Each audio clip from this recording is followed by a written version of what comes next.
Et bonjour à tous et bienvenue dans ce nouveau numéro de Trading Analyse. Nous sommes le dimanche 31 octobre et nous allons voir ensemble deux actions qui ont un potentiel sur la semaine à venir et donc il va falloir rajouter dans votre liste de suivi car il y a du potentiel de trade aussi bien en intraday mais surtout en swing trading.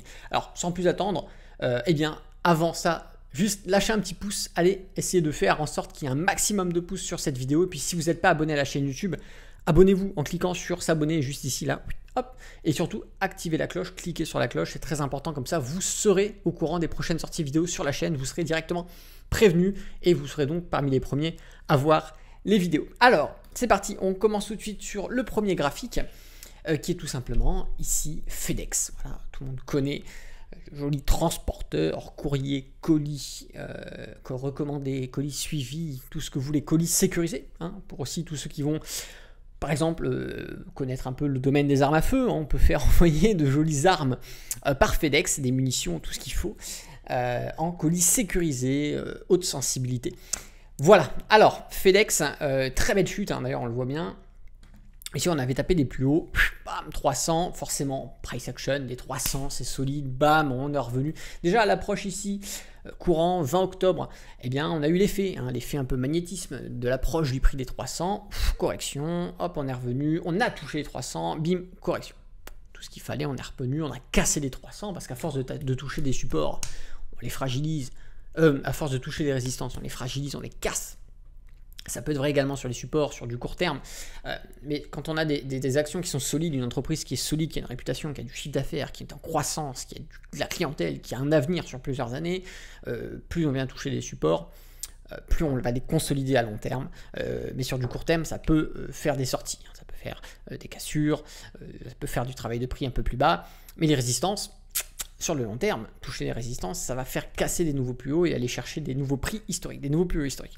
Et donc là, grosso modo, on est allé au plus haut à peu près sur les 320. Alors on n'a pas atteint exactement ce prix, c'est les 320 qui ont joué rôle, hein, price action encore une fois. On est sur 319, 318 et quelques. Mais c'est les 320 qui ont agi par magnétisme. Déjà, réaction à l'approche des 320. Réaction hop, jusqu'à ce qu'on aille un jour réellement les toucher. Et grosso modo, ce qu'on a eu à l'approche de ces 320, eh bien, on a eu une très belle dévaluation, hein, parce qu'on est passé grosso modo 32% de dévaluation sur le prix. C'est sympathique. Alors, petite pensée à ceux qui ont acheté sur les plus hauts, qui ont acheté sur les résistances, à ne jamais faire.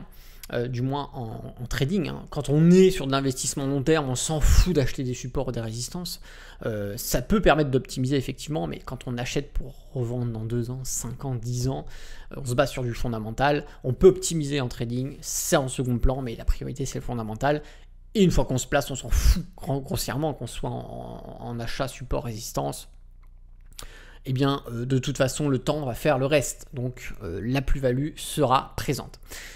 Statistiquement parlant. Alors ici on arrive à, donc comme je vous l'ai dit, l'approche des 320 nous a envoyé à plus de 32% de mouvement baissier, et donc là on a quelque chose d'intéressant, c'est qu'on va avoir une légère divergence, ce que j'adore. Ici on voit bien que sur les dernières bougies, alors attendez, je vais plutôt prendre le tracé, ça va être plus visible pour vous. Voilà, sur les dernières bougies ici, et bien hop, on va avoir des plus bas.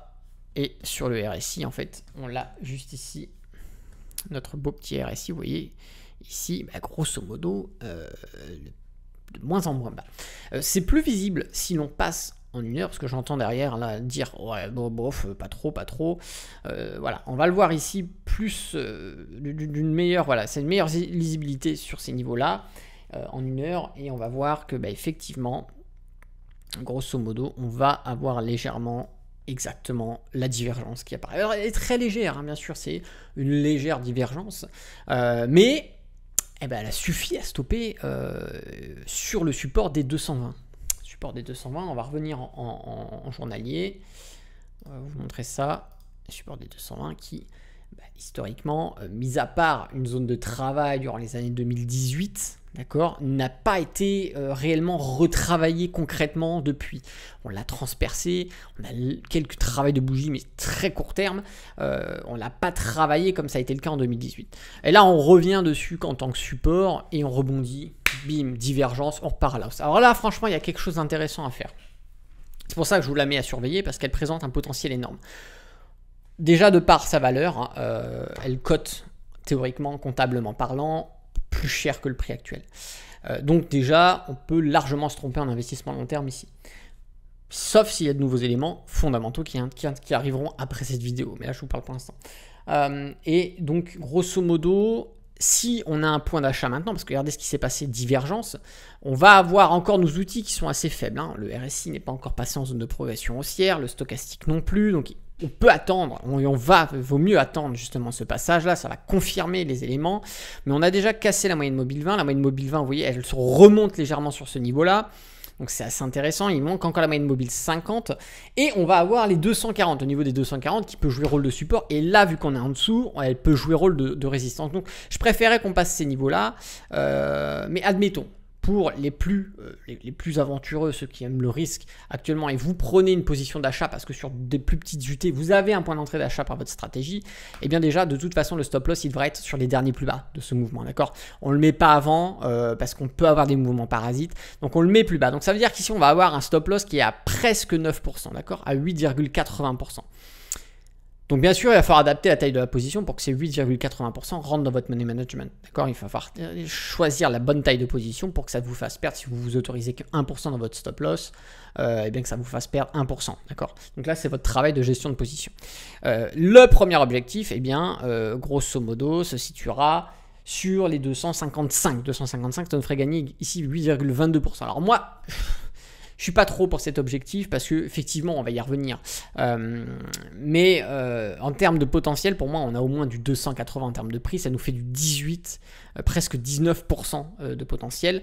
Et les 300, pour moi, c'est un objectif qui est largement atteignable, je pense. Alors, peut-être pas sur un court swing. Ça m'étonnerait qu'en une semaine, on arrive sur ces niveaux de prix-là. Je pense que 2-3 semaines, je pense que ça peut être un swing un peu plus long, peut-être frôler le mois, donc ça va falloir garder de l'overweek très certainement pour atteindre ce niveau de prix, mais on a un potentiel ici de 27% si on va chercher les 300. Et les 300 pour moi ça peut le faire, comme je vous dis en termes de prix on cote même beaucoup plus haut, un peu plus haut, donc pour moi les 300 c'est quelque chose qui est faisable en swing. Maintenant il va falloir accepter de le faire en overweek. Si ce n'est pas acceptable de votre côté, eh bien on se contentera du premier objectif. Mais en termes de risk-reward, on est limite. Donc il faudra eh bien, soit se contenter de l'intermédiaire des 270 et faire une clôture partielle ici et clôture totale sur les 280, ou alors une clôture totale sur les 280, carrément. Ça va dépendre de vous. Voilà, je vous donne des pistes, à vous de les exploiter. Vous n'êtes pas idiot, loin de là. Donc vous gérez tout ça comme vous le sentez.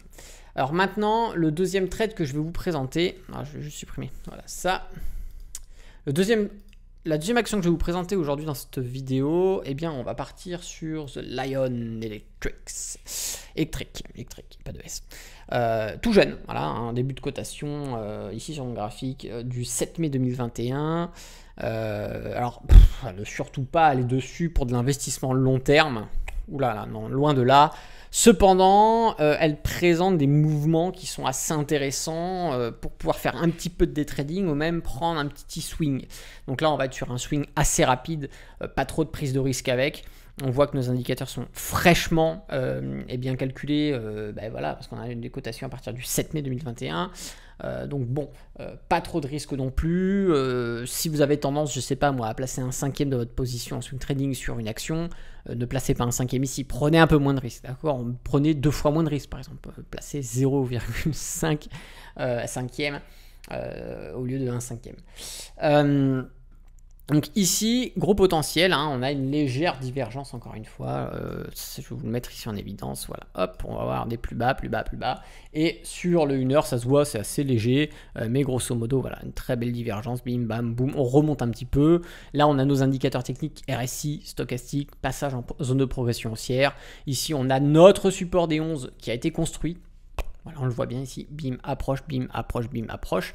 Bon voilà, ça peut être super, on le dessine bien, on a cassé nos deux moyennes mobiles, la moyenne mobile 20, la moyenne mobile 50, elle s'est relevée un petit peu légèrement ici entre septembre et octobre, grosso modo, et là les deux, c'est la moyenne mobile 20 et 50 qui se redressent, on le voit bien, elles deviennent vert, c'est le code couleur qui me permet de savoir quand ça se redresse, c'est plus facile, on n'a pas besoin d'une code couleur pour le voir, mais c'est du confort visuel. Donc moi je le mets. D'ailleurs vous êtes beaucoup à me demander comment est-ce qu'on fait, bah, ça dépend si votre logiciel le permet. Si votre logiciel ne le permet pas, vous ne pourrez pas le faire. Donc si vous vous demandez comment c'est possible de le faire, c'est que très certainement votre logiciel ne le fait pas. Sinon vous ne poseriez pas la question, puisque en allant dans la configuration de la moyenne mobile, vous pouvez directement le configurer. Donc si c'est pas possible, bah, changez de logiciel. Ici c'est ProRealTime, MetaTrader je crois qu'il le fait, Ninja, il y en a d'autres, mais effectivement il va falloir, si vous souhaitez le faire, aller vers un logiciel qui vous le permet. Donc on va avoir ici le niveau des 14, d'accord, qui était ici rôle de support. Vous voyez, on a bien travaillé ici du 14 juillet grosso modo jusqu'au 15 août. 16 août ici, bon bah là on est passé en dessous, et du coup ici on revient, on l'a cassé, vous voyez, on a travaillé, regardez, 26 octobre, 27 octobre, et là le 28, cassure de cette résistance. On en refait un support ici, on le voit ici, on a une belle mèche, on est posé, voilà, donc on est assez plat, mais théoriquement on voit qu'on s'est posé sur ces niveaux. Donc ici, c'est le point d'achat idéal, parce qu'on achète un support. Ici, d'accord, très bien. Donc, faire attention aux réintégrations, hein, que ça soit une fausse cassure. Mais c'est pour ça qu'il va falloir regarder sur des unités un petit peu plus petites, bah, par votre stratégie, un point d'entrée à l'achat. Ici, acheter ici, c'est un niveau idéal. Alors, bien sûr, maintenant, soit vous prenez le risque de garder bien le dernier mouvement bas qu'on a ici. Ça nous fait à peu près 10% de stop loss sur cette position. Donc bien sûr il faudra adapter la taille pour que ça rentre dans votre money management, encore une fois, mais je vous le répète parce qu'il y en a qui ne le comprennent pas. 10% mais c'est énorme, c'est 10% sur la position, mais c'est pas 10% de votre portefeuille. Vous adaptez la taille de la position pour que ces 10% rentrent dans votre money management, dans la perte maximum que vous autorisez. Et là, ces 10% là, si vous les prenez, c'est sur la position, mais sur votre portefeuille, ça ne fera que tant de pourcents que vous avez décidé par rapport à votre money management. Ne soyez pas bête, essayez de comprendre les choses. Voilà, donc j'espère avoir été clair. Et donc là, voilà, ici c'est le stop loss, vraiment pour ceux qui aiment beaucoup le risque. On peut avoir un autre stop loss sous ces deux moyennes mobiles, d'accord, parce que ici on va avoir des zones de frein qui vont venir jouer rôle de support, ou alors on peut éventuellement se mettre sous les 11 ici, ou sous les derniers plus bas. Ça nous fait un stop loss à 28%. Alors, effectivement, avec un stop loss à 28%, on ne va pas aller chercher le premier objectif, car ça nous ferait seulement 12% de gain. C'est autant dire rien du tout sur un risk-reward comme cela. Par contre, eh bien, le deuxième objectif qui se situe sur les 19, d'accord, sur les 19 ici, eh bien, nous ferait gagner 33%. Et l'objectif, eh bien, le plus haut, sur les 20, on n'ira pas trop au-delà parce que c'est assez jeune. On pourrait chercher le dernier plus haut, pourquoi pas, hein, ceux qui aiment le risque, vraiment, ça fait 64%. Mais moi, je vous dis, attention, par rapport au prix, 20, c'est très bien. Ça fait 40%. Donc, effectivement, si vous allez chercher sous les 11, sous les derniers plus bas, eh bien, le 19 et le 20 en objectif, bah, c'est super, on rentre, on est bien, voilà, c'est propre. Si vous allez chercher sous la moyenne mobile, ou si vraiment vous aimez le risque sous les derniers mouvements du creux, ici plus bas, eh bien on a un risk reward qui est assez sympathique, puisqu'on a pratiquement du 1 pour 4. Hein, vous risquez 1 pour gagner 4 pratiquement. Donc c'est assez intéressant. Voilà, à vous de voir comment vous voulez gérer ça. Mais en tout cas, ici, voilà, c'est The Lion Electrics. Qui est une action qui a du potentiel, on peut suivre. Voilà, ici elle est assez jeune par contre. Donc c'est une position à garder. À éviter en overweek, d'accord, on ne sait pas trop ce qui peut se passer. Assez jeune en cotation, comme on l'a sur mes graphiques ici, donc prudence, hein, mais néanmoins peut avoir du potentiel pour un petit trade, voilà, tout simplement. Et bien écoutez, je ne vous embête pas plus. N'oubliez pas de rajouter un pouce encore si vous ne l'avez pas fait, hein, sous cette vidéo. N'oubliez pas de vous abonner à la chaîne, d'activer les cloches aussi, et puis si vous voulez plus d'informations, eh bien rejoignez-moi sur Instagram, rejoignez les réseaux sociaux, la page Facebook, le Twitter, surtout l'Instagram parce que je poste beaucoup de stories où je vais vous montrer des trades. Quand je trade la journée, je vous montre mes résultats. Je peux vous partager également des opportunités comme je le fais ici dans le Trading Analyse, mais si ça tombe en plein milieu de la semaine et que c'est pas sur une vidéo ou autre, bah souvent c'est sur le Instagram. Voilà, donc n'hésitez pas. Et puis voilà, vous savez, hein, si vous voulez rejoindre une de mes formations, vous avez le lien sur du catalogue des formations complètes, justement, voilà, avec différents modules à suivre dans l'ordre pour atteindre les objectifs qui sont fixés dans la formation le plus rapidement possible. Bah écoutez, je vous remercie. Si vous avez vous aussi des actions que vous avez retrouvées cette semaine ou des actifs boursiers à suivre qui présentent une configuration technique intéressante ou autre, bah, n'hésitez pas à le faire savoir dans les commentaires, à le partager à la communauté, ça peut aider pas mal de personnes. C'est Alexandre de Trader Indépendant, moi je vous remercie d'avoir regardé cette vidéo jusqu'au bout, je vous dis à bientôt dans une prochaine vidéo et d'ici là, tradez bien sur les marchés financiers. Ciao!